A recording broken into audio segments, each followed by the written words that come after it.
할렐루야. 예수님께서 그 공관복음서에 공통적으로 마지막 만찬을 하시면서 제자들에게 이것을 행하여 나를 기념하라 그랬습니다. 나를 기념해서 이것을 행하라 이렇게 말씀하셨습니다. 그러니까 이 성만찬 또 마지막 식사 이것을 통해서 주님을 기억을 해라. 주님을 기억할 때 이 성만찬을 행하라 이렇게 말씀을 하셨습니다. 이 기억한다는 거 영어로 remember 이렇게 표기를 합니다. 다시 member, 일원이 된다 그런 뜻입니다.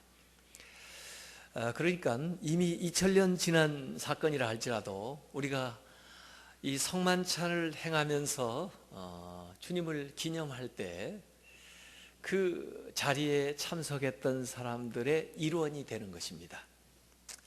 다시 말하면은 그 예수님의 제자들, 그 12제자와 함께 그 자리에 있는 느낌이죠. 또 이것을 기념하면은 주님과 우리가 하나가 됩니다. 그래서 주님이 행하셨던 이 일들을 우리가 기념할 때 주님과 우리가 일치가 돼서 그 사건이 시간과 공간을 뛰어넘어 우리에게 역사하는 귀중한 사건이 되는 겁니다. 그래서 기념하는 거죠. 기억하는 거고. 그래서 오늘 성만찬 예식을 행하는데 우리 교회뿐 아니라 세계에 있는 모든 교회, 예수님을 주로 고백하는, 주님이라 이렇게 고백하는 모든 교회가 같이 성만찬식을 행합니다. 언어가 다르고 문화가 다르고 역사가 다르고 또 여러 가지 교리가 좀 다르다 할지라도 예배 의식이 좀 다르다 할지라도 우리가 같이 성만찬 예식을 참여하는 이 시간에 우리 교회가 같이 하고 있습니다. 이 성만찬은 여러 가지로 성경 안에서 부르고 있습니다. 또 교회 역사 속에서도 여러 가지 명칭으로 일렀는데 그때마다 조금 다른 뜻을 내포하고 있는 그 의미들이 있어요. 오늘 고린도전서 11장에 바울은 주의 만찬 이렇게 표현을 했습니다. 주님의 만찬, 주의 날에 모여가지고 주의 만찬을 갖습니다. 그래서 원래 교회의 전통은 주의 날에 모였을 때마다 주의 만찬을 가졌습니다. 그것이 점점 이제 줄어들고 또 횟수도 그렇지만은 그 나누는 음식 자체도 좀 적어져 가지고 현재 이런 형태를 가지게 됐습니다만 원래는 거의 공동 식사 형식으로 매 모일 때마다 또 식사가 될 수 있는 정도의 양을 나누면서 이렇게 만찬을 했습니다. 주의 만찬은 주님이 호스트, 주인이 되는 만찬입니다. 그래서 주님이 초대를 하죠. 그런데 또 신기한 것은 주님이 이 만찬의 주인이 될 뿐만 아니라 주님 자신이 음식이 되십니다. 그래서 사실은 주님이 베푸신 이 잔치에 모여와서 우리가 나누는 것은 주님의 몸과 주님의 피를 나눕니다. 그래서 이게 주의 만찬입니다. 주의 식사지죠. 그래서 세상의 식사와 구별됩니다. 주님의 만찬은 사실은요 제자들이 준비한 것이에요. 그런데도 주님이 주인 된 식사입니다. 엠마오로 내려가던 제자들 식사 마련했을 때도 어째 그 사람들이 마련했는데 주님이 주인이 되시더라고요. 그리고 주님이 나눠주세요. 주인처럼. 그런데 그 나눠주신 것이 다른 게 아니고 주님의 몸이고 주님의 피예요. 그래서 세상 식사와 조금 구별됩니다. 이 주님의 만찬은 원래 유월절 만찬에서 유래했습니다. 그래서 유월절 만찬을 연상을 해봐야 됩니다. 그래서 구약에 나왔던 그 유월절 만찬은 구약의 이스라엘이 광야 생활을 하면서 얻어먹었던 그 만나는 바로 오늘 예수님께서 행하시는 이 주의 만찬에서의 그 원형을 발견하게 되는 거죠. 그래서 이미 구약에 일어난 사건이라 할지라도 이것은 하나의 예시고 모형이고 원형은 예수님에게서 있는 식사입니다. 그래서 시점도 가만히 보니까 유월절 시점하고 예수님의 이 만찬 시점이 같아요. 그래서 오늘 바울은 23절에 이 성만찬, 주의 만찬에 대해서 소개하면서 내가 지금 전하는 것, 이 주의 만찬은 내가 고안해낸 것이 아니고 주께 받은 것이니, 주님께서 행하신 거고 복음서에서 이미 말씀하신 거고 그 후로 계속되는 것인데, 주의 만찬은 곧 주 예수께서 잡히시던 밤에 그랬습니다. 주님이 잡히시던 그 밤은 유월절 양이 잡히는 그 밤입니다. 그래서 이 잡는다 하는 이야기는 유월절 양을 염두에 두고 이야기하는 거예요. 그러니까 예수 그리스도는 유월절 어린 양이 되셨다는 겁니다. 유월절 양이 뭡니까? 이스라엘이 애굽에서 종노릇 하다가 그들을 하나님이 해방시켜 주는데 바로가 완악하니까 재앙이 한 번, 두 번, 세 번, 10번째까지 재앙이 임하는데, 그 10번째 마지막 재앙이 임할 때 하나님께서 모세에게 얘기했습니다. 이제는 떠나게 되는데 마지막으로 이제 모든 장자가 죽는 그런 재앙이 임하게 된다. 그런데 너희들이 하나님의 백성이라는 표시를, 양을 잡아가지고 문설주에다가 피를 바라라. 그러면은 재앙이 임할 때 너희들이 하나님의 백성이라는 표를 보고 유월, 패스오버 한다는 거예요. 재앙이 너희들의 거하는 집에는 임하지 않는다고요. 그래서 그 말씀대로 모세가 백성들에게 명해가지고 양을 잡았습니다. 그게 유월절 양이에요. 그 유월절 양의 피를 문설주에다 전부 발라서 자기들이 하나님의 백성 됐다는 표시를 했고, 그 다음에 마지막 애굽에서의 식사를 그 유월절 양 잡은 것으로 식사를 했어요. 만찬을 했죠. 이제 떠날 텐데 든든하게 잘 먹고 그 다음에 광야 생활을 시작하는 그 유월절 만찬하는 시점에 예수 그리스도께서 유월절 양이 되셔서 그 유월절 만찬을 제자들과 함께 마지막 만찬으로 하는 거, 이게 주의 만찬입니다. 그렇기 때문에 유월절 만찬에 희생됐던 어린 양처럼 예수 그리스도가 이제 유월절 양이 되셔서 예수 그리스도의 그 희생으로 말미암아 새로운 생명을 얻고 자유를 얻고 새로운 생활이 시작되게 된다는 거죠. 이것이 바로 주의 만찬에 내포되어 있는 뜻입니다. 그래서 예수님께서 그들에게 음식을 주실 때 너희를 위하여 주는 내 몸이니라 하고 떡을 주시고, 이것은 많은 사람을 위하여 흘리는 나의 피 곧 새 언약의 피니라 하고는 피를 나눠주시는 거예요. 이게 예수님께서 성만찬을 행하신 데 공통적으로 나와 있는 거예요. 왜 이렇게 몸과 피가 분리되어서 각각 주어졌을까? 이 죽음은 자연적인 죽음이 아니라 폭력적인 죽음이라고 하는 것을 시사하고 있습니다.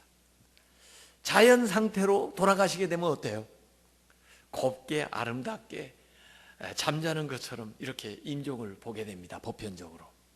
그러나 폭력적인 죽음은 사고를 당했다든지 외부에서 가하는 힘에 의해서 죽음을 맞이하게 될 때는 피와 몸이 분리되는 경험을 하게 되는 겁니다. 예수 그리스도께서 십자가에 못 박혀 돌아가신 것은 폭력적인 죽음이기 때문에 거기에서 피를 쏟으시고 몸이 찢기는 경험을 하는 겁니다. 그래서 예수님께서 우리에게 이것은 내 몸이다 할 때는 십자가에서 찢기신 예수 그리스도의 그 몸을 상징하는 것이고, 이것은 내 피라 하실 때는 예수 그리스도께서 십자가에서 흘리시는 그 피를 우리에게 주시는 거죠.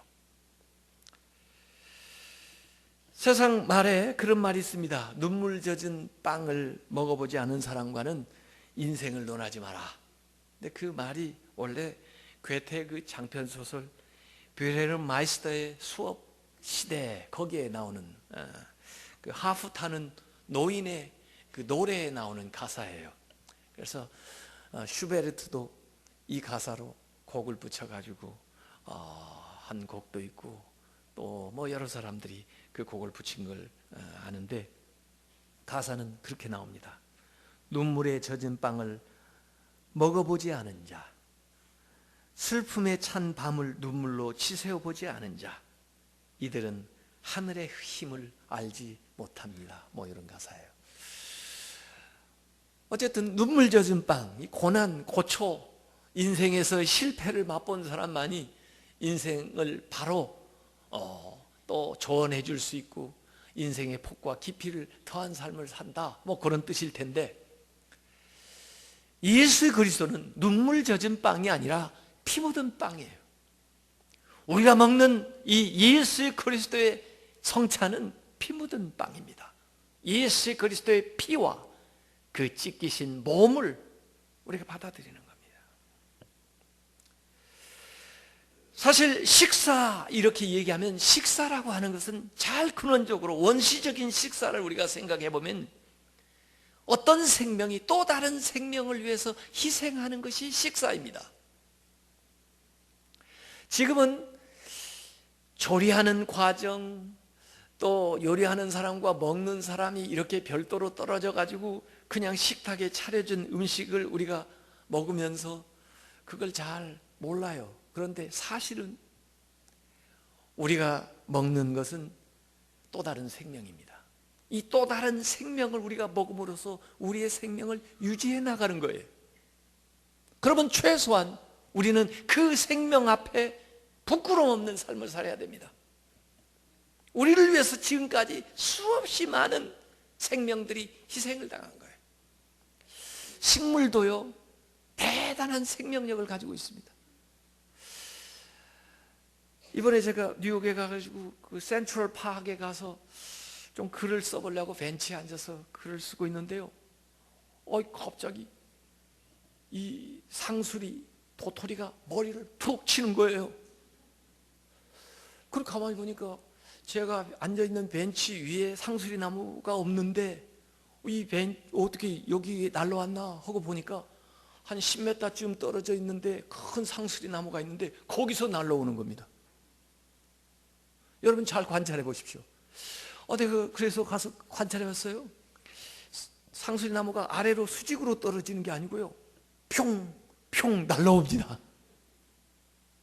그래 신기해가지고 어떻게 저게 날라오나 하고 보니까요, 그 상수리 그 껍질 있죠, 아래, 그게 아마 발사체 역할을 하나 봐요. 그래가지고 병 하면서 그 알맹이가 튀어나오는 겁니다. 그래가지고 흙에 가서 팍 박히는 겁니다. 왜? 생명을 싹 틔우기 위해서. 제가 그걸 보면서 이야, 이 식물의 생명도 대단하구나. 그 열매가 또 다른 생명을 낳는 겁니다. 그런데 그 열매를 우리 한국 사람들이 다 주워다가 목으로 쏘아 먹기 때문에 또 다른 생명을 못 낳는 겁니다. 그래서 공원에 가면 그거 주워 가지 말라고 써놨어요. 왜? 도토리 양식이래요. 뭐예요? 다람쥐 양식이래요. 다람쥐. 다람쥐. 그래서 우리가 다람쥐하고 그걸 놓고 지금 다투고 있습니다. 생명은 또 다른 생명을 낳는 거예요. 뭐 저기 해변가에 회 파는 집에 가면은 손님들이 가가지고요, 지목을 합니다. 요거 주세요. 그러면은 거기 횟집에 있는 분이 그걸 뜰채에다가 가져다가 가서 회를 떠가지고, 그 다음에 갖다 주면 회를 처먹는 거죠. 회는 처먹는다고 그러죠. 이게 뭡니까? 금방 살아있던 그 물고기가 이 식탁에 올라온 겁니다. 그 생명은 나를 위해서 희생된 거죠. 모든 게 그렇습니다. 우리가 존재하는 것은 또 다른 것의 희생에 기반하고 있어요. 인간이라는 것은 자생적인 존재가 못 됩니다. 자기 충족적인 존재가 못 됩니다. 인간은 다른 생명에 의존해야 되고 다른 사람의 도움을 받으면서 살아가는 겁니다. 하나님의 은혜가 있었고 부모님이 있었고 희생이 있었기 때문에 내가 오늘 여기에 존재하고 있는 것입니다. 그걸 모르는 것은 은혜를 모르고 살아가는 것입니다. 인간은 자충족적인 존재가 되지 못합니다.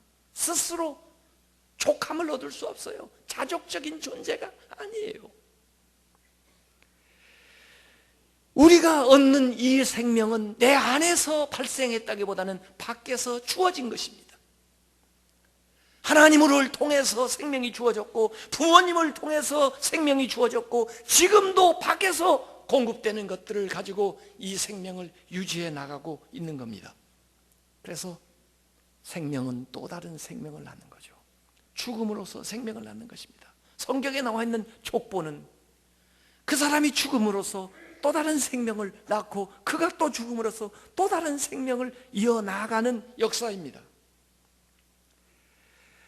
예수 그리스도가 대속적인 희생을 우리를 위해서 감당하심으로써 그 생명이 우리 안에서 새로운 생명을 만들어낸 것이 영원한 생명입니다. 그렇기 때문에 우리가 이 성만찬을 행할 때에는 이것을 반드시 기억을 해야 됩니다. 주님의 만찬, 주님이 주인된 식탁에 와서 우리가 참여하지만 음식 자체도 주님이시다.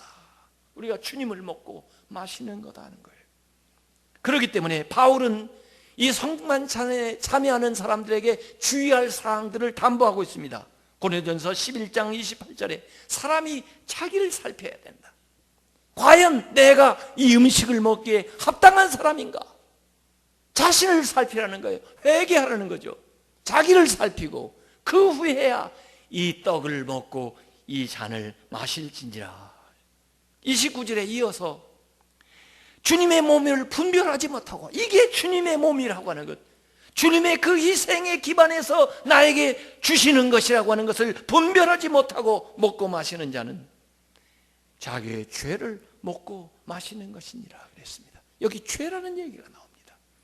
주의 만찬과 죄라는 얘기가 같이 나오는 거예요. 주님의 그 피와 그 몸은 우리의 죄를 대속하기 위한 희생이었다는 것입니다. 그것을 알지 못하고 먹는 것은 그 죄가 그대로 여전히 존재한다는 거죠. 효력이 없다는 거예요. 그러므로 우리가 주님의 만찬에 나왔을 때 먼저 자기를 돌아보면서 회개하는 시간을 가져야 됩니다. 두 번째, 이 성만찬에 대해서 우리는 유카리스트라고 교회사 속에서 얘기를 했습니다. 유카리스트라는 말이 무슨 뜻이냐? 감사라는 말입니다. 감사. 왜 감사라고 이걸 붙였느냐?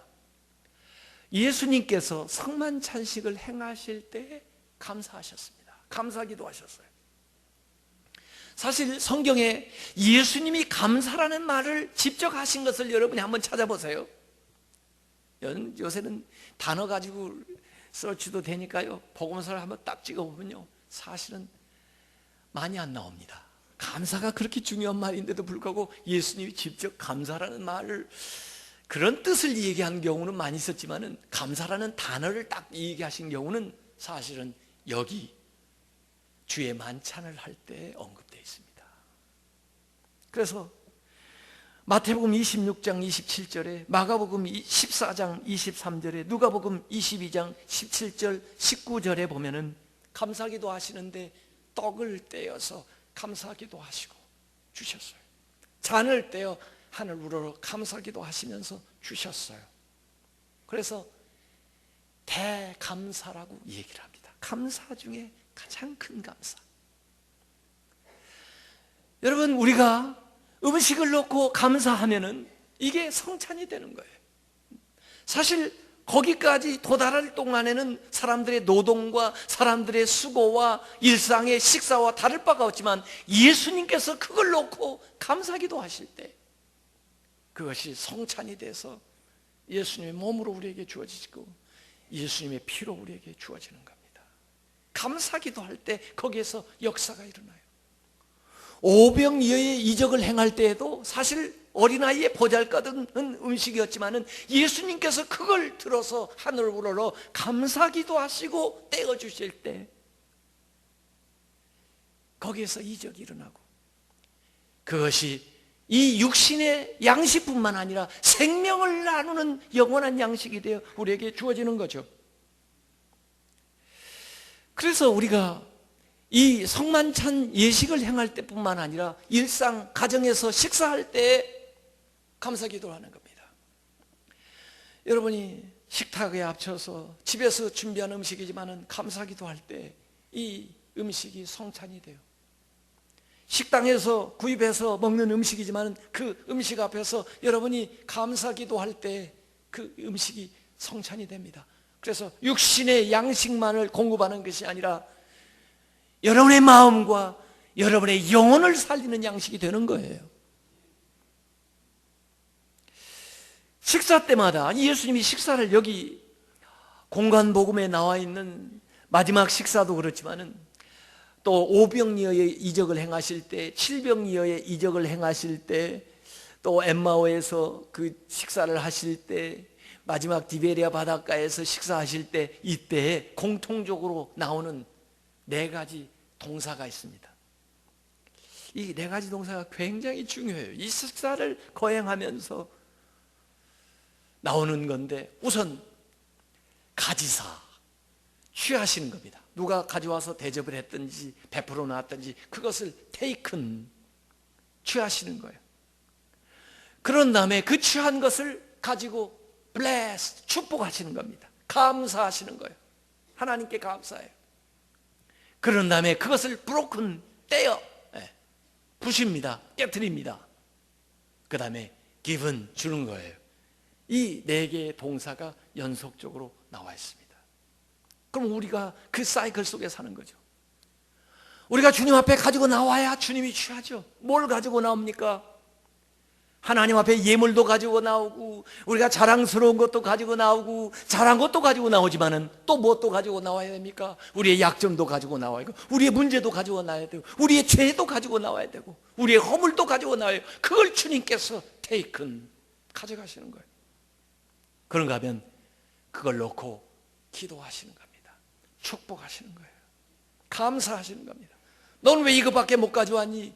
너는 왜 이렇게 형편없니? 그렇게 말씀하지 않고 예수님께서는 그걸 놓고 blessed, 감사하고 축복하는 거예요. 그래서 우리는 주님께 감사의 제목이 되고, 우리가 보잘것없지만은 주님께서 우리를 축복을 하세요. 그런 다음에 이걸 깨뜨리십니다. 이 깨뜨리는 그 과정 속에서 내 자아가 깨지기도 해요. 내 고집이 깨지기도 해요. 내 욕심이 깨지기도 해요. 내 잘못된 습관이 깨트려지기도 해요. 예수님께서는 십자가에서 자신을 깨뜨리셨어요. 그 과정에 우리가 동참하는 겁니다. broken. 그 다음에 주십니다. 주시는데 예수님의 손에서 변화된 새로운 것으로 우리에게 주시는 거예요. 새 생명으로 우리에게 베풀어 주시는 거예요. 우리가 드린 것이 더 이상 아니에요. 주님의 손에 들려져서 그게 주님의 기도를 통하고 주님이 그것을 깨뜨려서 우리에게 다시 줄 때는 새로운 것으로, 생명을 주는 것으로 우리에게 공급되는 겁니다.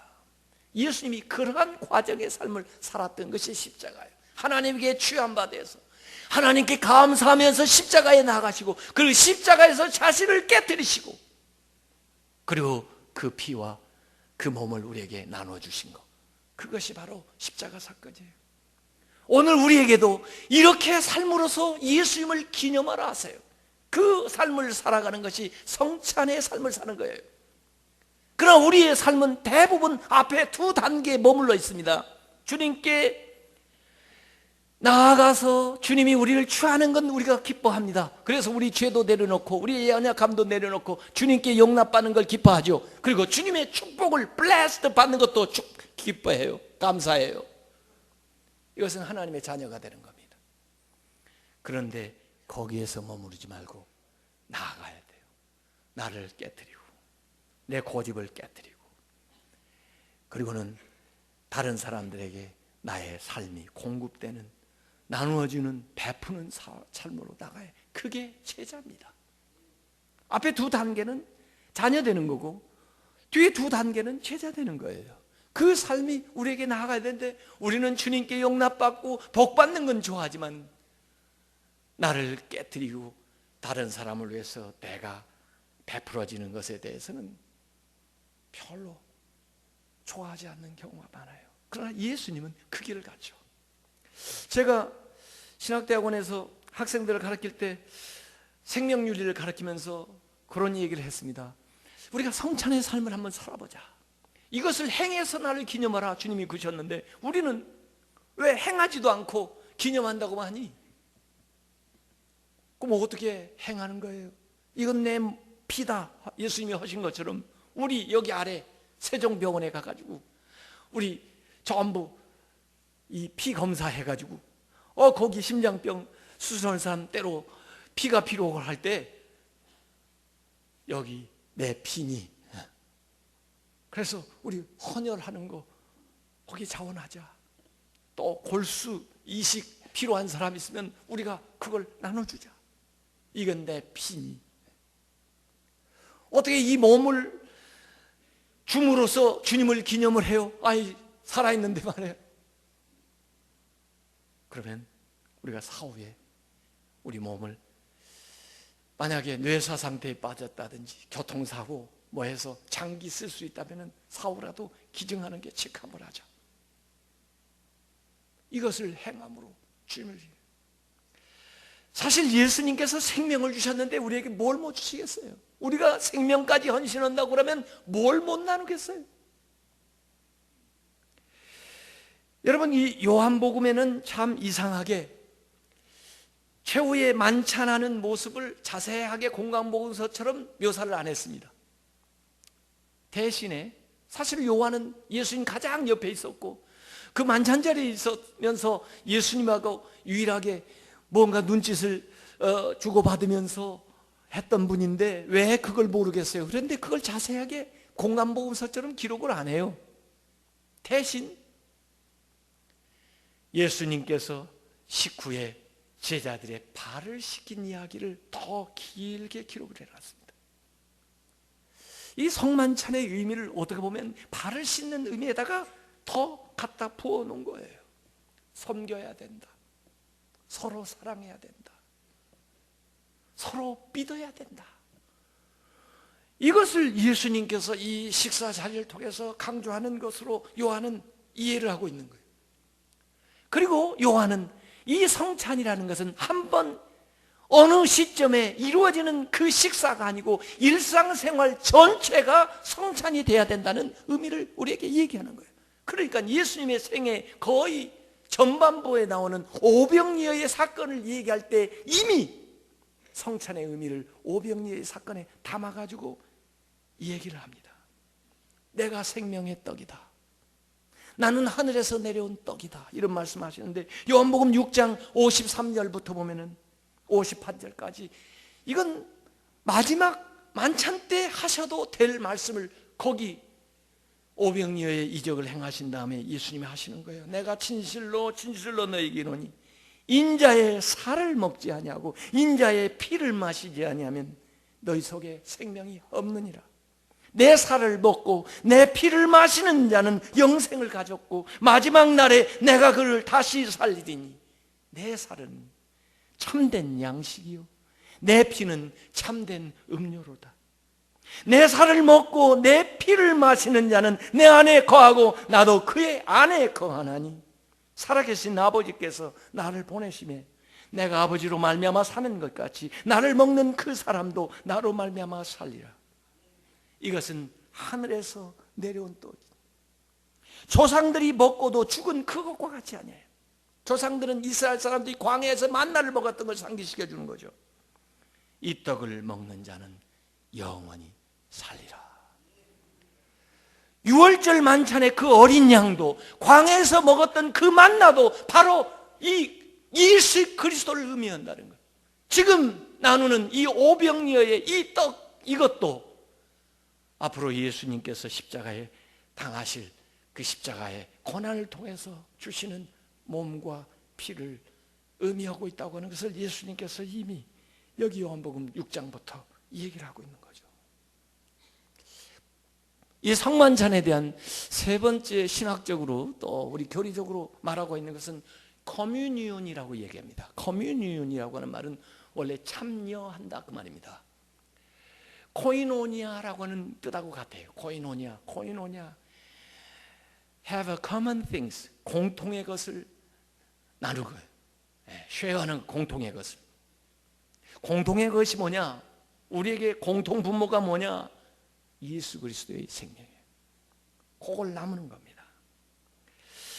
그래서 고린도전서 10장 16절 17절에 바울은 이렇게 얘기했습니다. 우리가 축복하는 바 그 축복의 자는 그리스도의 피에 참여함이 아니며, 그리스도의 피에 참여하는 거라고 말입니다. 우리가 떼는 떡은 그리스도의 몸에 참여함이 아니냐, 그리스도의 몸에 참여하는 것이라 그 말입니다. 떡이 하나요 많은 우리가 한 몸이니 이는 우리가 다 한 떡에 참여함이라 그랬습니다. 이 참여라는 말이 계속해서 나오는 커뮤니언. 우리가 각각 떨어져 있는 다른 사람들이지만은 예수 그리스도의 같은 몸에 참여함으로써 한 지체가 된다는 거예요. 우리가 예수 그리스도의 같은 몸과 그 피를 마심으로써 예수 그리스도가 우리 안에 전부 같이 거함으로써 우리가 하나가 된다는 거예요. 이것이 성찬의 비밀입니다.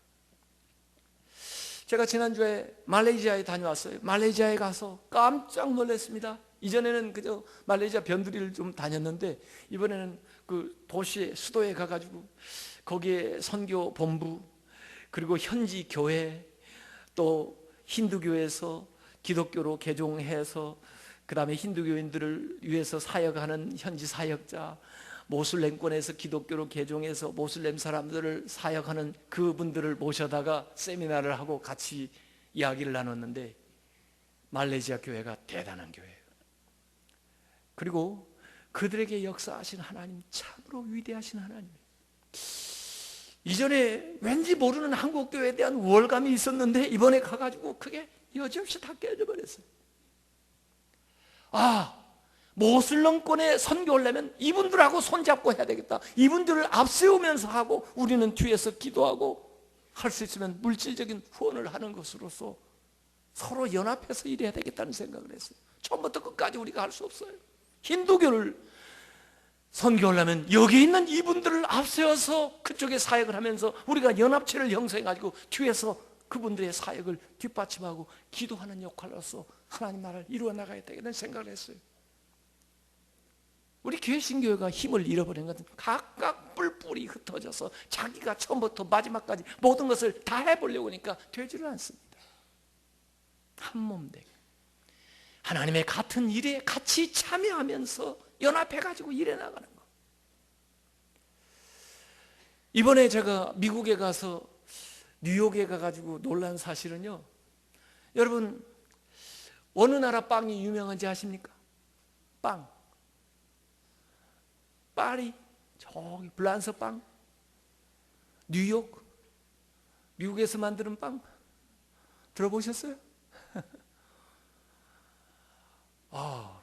미국에 가보니까요 제일 세상에서 맛있는 빵이요 한국 사람들이 만드는 빵이랍니다. 그래서 최근에 뉴욕에요 한국 사람들이 가서 빵집을 열기 시작하는데 내는 것마다 다 잘 됩니다. 파리 바게트가 어디서 만든 겁니까? 파리에서 만든 겁니까? 뚜레쥬가 어디서 만든 겁니까? 뭐 요런 한국 사람들이 만드는 빵들이요 불티나게 빨리는 거예요. 그래서 원래 이 미국 사람들이, 원래 유럽 사람들이 빵의 본고장인데 이 사람들이 우리 빵을 이렇게 좋아하나 했더니 우리는요 앙꼬를 넣어가지고 만들거든.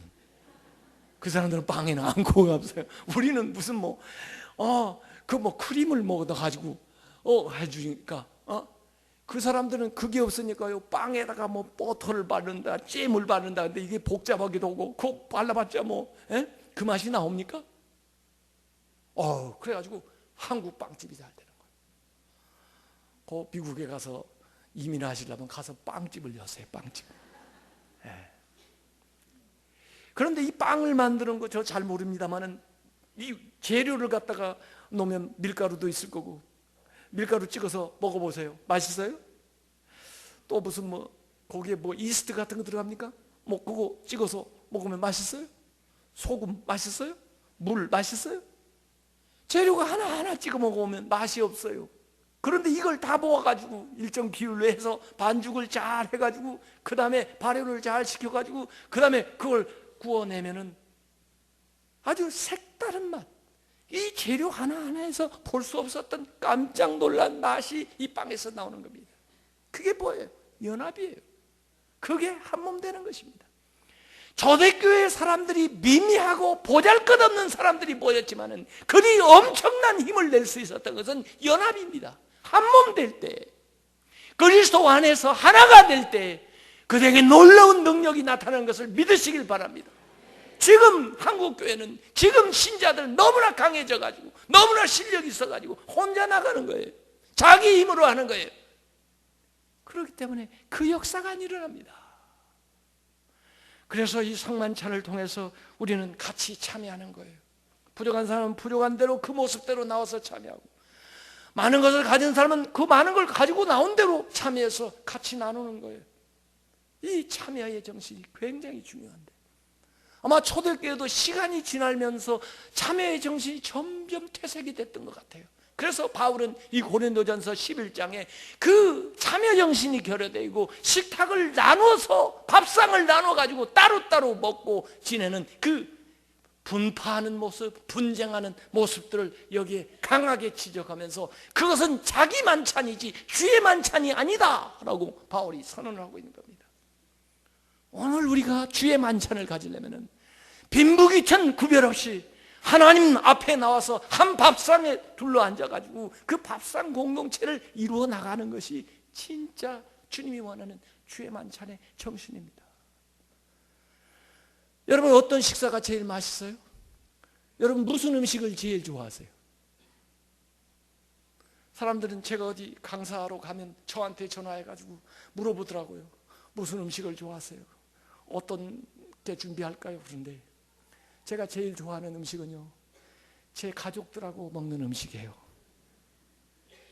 아이들도 그러더라고요. 집밥이 그립대요. 집밥. 엄마가 해주는 밥. 난 자기 엄마가 해주는 밥이 그렇게 맛있는지 몰랐어요. 애들은 맛있대요. 저는 제 엄마가 해주는 밥이 맛있는데. 집밥. 그 다음에 제가 정말 좋아하는 음식이 무슨 음식인지 아세요? 교인들하고 같이 먹는 밥. 그래서 주일 점심이 정말 그리워져요. 주일 점심에 같이 먹는 국수 맛이 최고예요, 저는. 제가 교회 처음 오니까 말이에요. 처음 올 때 목사님은 여기 계세요. 우리가 음식을 가져올게요. 그랬는데 그 음식만큼 맛없는 밥이 어디 있어요? 그래서 그러지 말라고. 내가 내려간다고. 같이 먹어야지. 같이. 꼭 있는 사람들은 혼자 먹으려고 그래요. 자기 좋은 거 있으니까. 제가 어렸을 때 소풍 갈 때도 그런 날은 좀 같이 모여가지고 같이 먹으면 얼마나 좋아요. 평소에도 매일 김치만 먹는데 그걸 싸갔으면 좀 좋은 반찬 가져온 애들 같이 내놓고 같이 먹으면 얼마나 좋아요. 그런데 있는 애들은 저쪽 가서 혼자 먹는 거예요. 그럼 나는 평소나 소풍 간 날이나 똑같잖아요. 이거 좀 같이 모아가지고 하면은 서로 평균하면 참 좋을 텐데 말이에요. 그 있는 사람들이 더 그런 거예요. 이 바울도 그러는 거예요. 있는 사람들이 말이에요. 자기 건 자기가 먹고 네 건 네가 먹어라. 그러면서 같이 공동할 식사할 것이 점점 줄어드는 거예요. 이기주의 때문에. 한 몸에 참여하고 같이 밥상 공동체를. 우리 한국말에 제일 좋은 말이 식구라는 말이에요. 식구. 없는 시절에 생긴 말인지 몰라도 가족이 몇이에요? 그렇게 물어도 될 걸 우리는 식구가 몇이에요? 그렇게 부르잖아요. 식구라는 말이 뭐예요? 먹는 입이죠. 당신 집은 먹는 입이 몇 개예요? 그렇게 부르는 거예요. 먹는 게 중요하니까 같이 모아서 음식을 먹는 거예요. 제가 저 시골의 가부장적인 그 아주 동네 어렸을 때 살 때는 말이에요. 명절이 되거나 하지만 할아버지 집에 가면요, 그냥 남자들만 모여서 이렇게 먹어요. 그리고 어쩌다가 장남을 불러가지고 앉으라고 그래요. 그리고 우리 같이 차남이나 여자들은 저쪽 가서 기다리고 있거나 먹거나 말거나, 그쪽을 보면은 반찬도 더 많은데 기다렸다가 한번 먹고 나서 물리면 그 다음에 앉아서 그걸 먹고, 먹는 거 가지고 차별하는 게 이게 제일 치사한 거예요.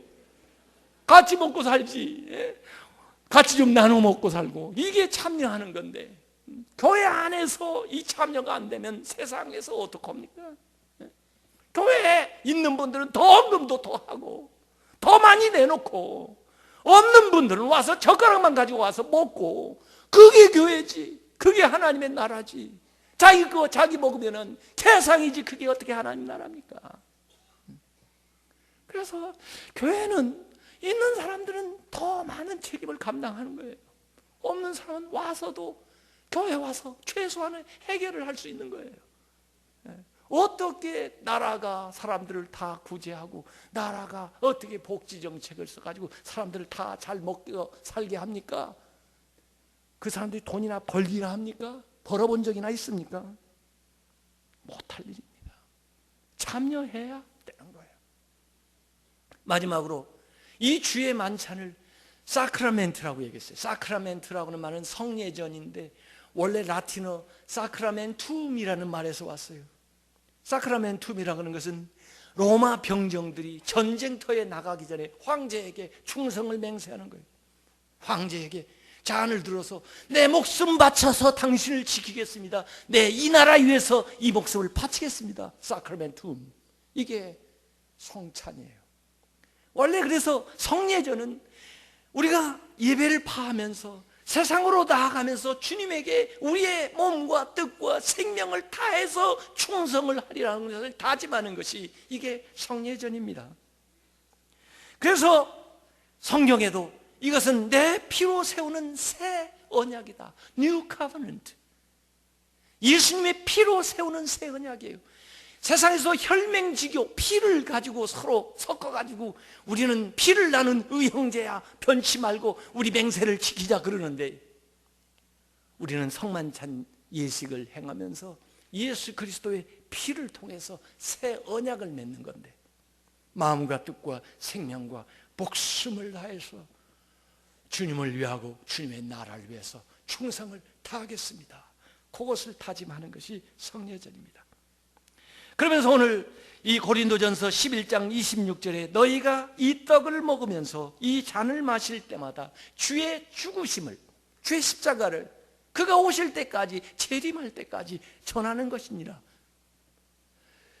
예수 그리스도의 희생과 예수 그리스도의 재림을 연결시키고 있어요. 바로 우리가 나누는 이 식탁은 과거에 예수님께서 행하신 십자가의 사건만 기념하는 것이 아니라, 우리가 나오는 이 성찬을 통해서 예수 그리스도께서 다시 오실 것을 기대하는 거예요. 그래서 이 성만찬식은 아주 종말론과 하나님 나라와 밀접하게 연관이 되어 있습니다. 마가복음 14장 25절에도 예수님께서 진실로 너에게 이르노니 내가 포도나무에서 난 것을 하나님 나라에서 새 것으로 마시는 날까지 다시 마시지 아니하리라. 하나님 나라와 이 만찬을 연결시키고 있어요. 누가복음 22장 18절에도 내가 너에게 이르노니 내가 이제부터 하나님의 나라가 임할 때까지 포도나무에서 난 것을 다시 마시지 아니하리라. 만찬과 하늘나라를 연결시키고 있어요. 마태복음 26장 29절에도 너에게 이르노니 내가 포도나무에서 난 것을 이제부터 내 아버지의 나라에서 새 것으로 너희와 함께 마시는 날까지 마시지 아니하리라. 그래서 이 사크라멘트, 성만찬은 지난 예수님의 십자가 사건만을 기념하는 것이 아니라 예수님이 다시 오실 재림을 기대하면서 하나님 나라에서 우리가 누릴 그 영광스러운 하늘나라의 잔치를 기대하면서 앞질러 가지고 여기에서 나누는 것을 믿으시길 바랍니다. 그렇기 때문에 이 만찬에 임하는 여러분들이 이 뜻을 깨닫고 주님 앞에 나의 허물과 나의 모든 잘못과 나의 죄악과 또 나의 질병과 나의 무거운 짐까지도 주님 앞에 다 맡기고 나오시길 주님의 이름으로 축원합니다. 이 시간 기도